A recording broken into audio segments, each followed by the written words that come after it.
niya lahat ng mga bagay na hindi mo nasabi sa kanya nung buhay siya. Sana ngayon magkasama pa rin tayo.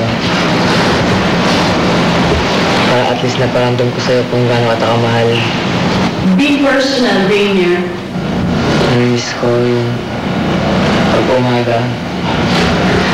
Pag-iisip ko. Ayaw mo kumain. Or kung wala kang ulam, ikaw ang magluluto para sa akin. Paano?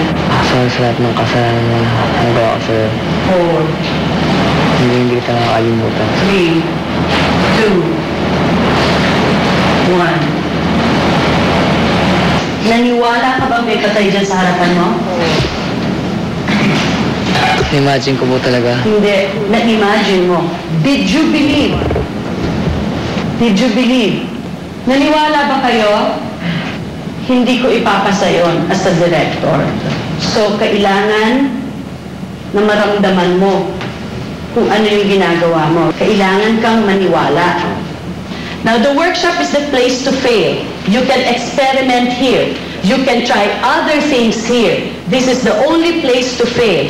When you're out there already, pag nakaharap na kayo sa camera, pag nag-taping na kayo, pag nag-shooting na kayo, hindi na kayo pwedeng mag-experiment. Kung anong sabihin sa inyo ng direktor, yun na ang susundin nyo and the rest will be all up to you.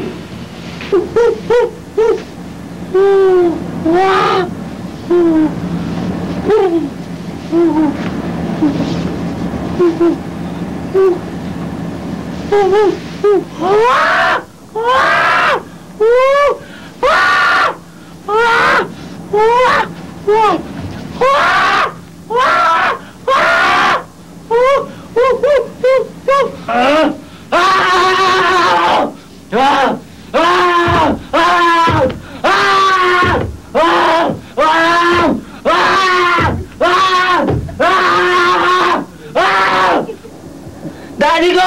Gano'n ka lahat? Sabaw mo! Daddy, mahal na mahal kita! Daddy, wag mo akong iwan! Daddy John! Daddy John! Kumiting ka dyan! Kumiting ka dyan! Wag mo akong iwan! Hindi ko kaya mag-isa! Daddy, tulungan mo ako! Kumiting ka dyan! Daddy! Marami pang mga bagay-bagay na nakakabit sa pag-aartista. First of all, it is responsibility. Responsibility towards your craft. Sabihin mo sa kanila yung lahat ng nararamdaman mo sa loob na hindi mo gusto tungkol sa kanila. Sabihin mo lahat ang nararamdaman mo na nandyan sa dibdib mo. Go! Wisit kayo! Bakit malagi ninyo ako kinukumpiri ba ako? Pinagkakaitan niyo ako parati! Wala naman ako ginagawa masama sa inyo eh! Harapin mo sila! Bakit di kayo niniwala sa akin? Bakit yung parents ko lang? Ginagawa ko naman yung best ko, di ba? Lagi mong dinadown sarili mo. Wala kang bilib sa sarili mo eh. Lumalaban ka pero gusto mo huli ka parate. Pinupuri ka ng mga tao pero ayaw maniwala. Ano ka ba? Hambol o hambog?